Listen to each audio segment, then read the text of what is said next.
Quelle est la véritable épreuve de la foi? Qu'il est facile d'aimer Jésus. Il est parfait, sans faute, rempli de grâce. Mais la véritable épreuve de la foi ne s'arrête pas à l'amour pour Jésus. Elle se révèle dans notre capacité à aimer Judas. Jésus a marché sur cette terre avec compassion et amour. Il a donné sa vie afin que nous ayons la vie. Il a offert le pardon avant même que nous sachions que nous en avions besoin. Il nous a ouvert la porte du ciel. Et il ne nous a jamais aimés autrement qu'inconditionnellement. Le vrai test, c'est d'aimer ceux qui ne le méritent pas. Ceux qui, comme Judas, nous trahissent, nous abandonnent ou nous blessent. Considérons Judas, un homme qui a marché aux côtés de Jésus, qui a entendu sa voix, vu ses miracles, connu son amour. Et pourtant, il l'a trahi pour quelques pièces d'argent, un gain dérisoire, motivé par la cupidité et l'ambition. Judas a choisi de trahir celui qu'il aimait le plus. C'est pourquoi Judas est l'une des figures les plus méprisées de la Bible. Laisse-moi te demander, ne sommes-nous pas identiques à Judas? Combien de fois avons-nous trahi Jésus? Combien de fois avons-nous choisi nos désirs plutôt que sa volonté? Sans jamais réussir à aimer les personnes qui échouent comme nous. Et pourtant, Jésus ne nous rejette pas. Il nous pardonne et continue de nous aimer. Souviens-toi, Jésus savait que Judas allait le trahir.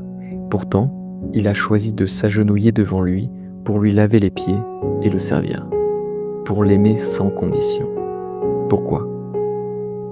Parce que Jésus n'est pas venu aimer seulement ceux qui croient en lui.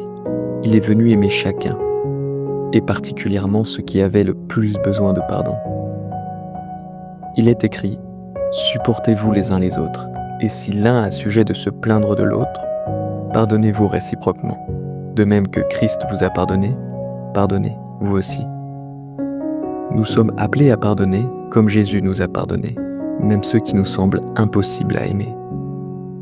Ainsi que ceux qui ne méritent pas, selon nous, d'être pardonnés. Le véritable test de la foi chrétienne n'est pas simplement d'aimer Jésus.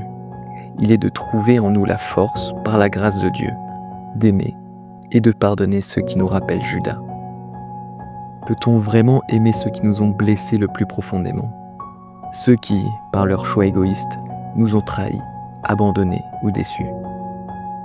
Il est facile de regarder Judas et de le condamner, mais la vérité inconfortable est que nous sommes Judas.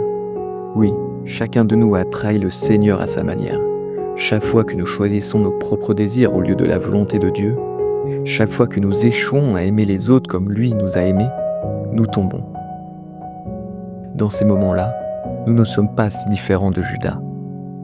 Et pourtant, sachant tout cela, Jésus choisit de nous pardonner. Il choisit de passer outre nos fautes et d'étendre sa grâce. Comment pourrions-nous priver notre prochain d'une grâce que nous recevons chaque jour? La véritable foi chrétienne se trouve précisément dans ce combat. Accorder la grâce quand cela fait mal, aimer quand ce n'est pas mérité, pardonner quand cela semble impossible, aller au-delà du jugement et choisir l'humilité. Car sans Christ, nous ne sommes que fragilité et ruine. Pense à cette question. Peux-tu aimer Judas, pas seulement Jésus? Car aimer Jésus est simple. Mais aimer Judas et pardonner ceux qui ne le méritent pas, voilà le signe authentique d'un disciple de Christ. La vraie foi n'est pas faite de jugement ni de ressentiment. Elle consiste à se soumettre à l'amour, à l'humilité et au pardon, tout comme Christ l'a fait, même sur la croix. Voilà le poids de l'Évangile, le chemin que nous sommes appelés à suivre. Que Dieu t'aide à pardonner et qu'il te bénisse. Amen.